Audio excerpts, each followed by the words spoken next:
చావైనా బ్రతుకైనా చనిపోయే ఆఖరి క్షణం వరకు దేవుని ఇంటిలోనే మనం చనిపోయే వ్యక్తులుగా ఉండాలి.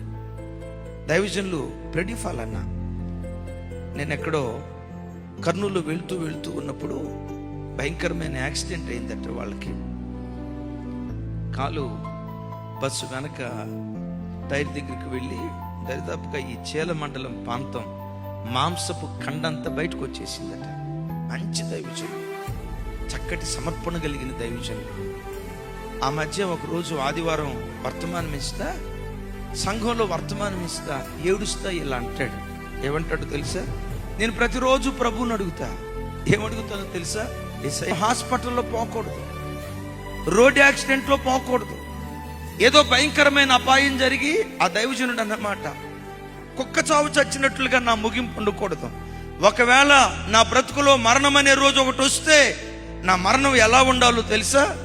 దేవుని సన్నిధిలో ఫుల్ ఫీట్ మీద నిలబడి వాక్యం చెప్తూ పాట పాడుతూ ఫుల్ ఫీట్ మీదే నా ఆఖరి శ్వాస విడిచిపెట్టాలి.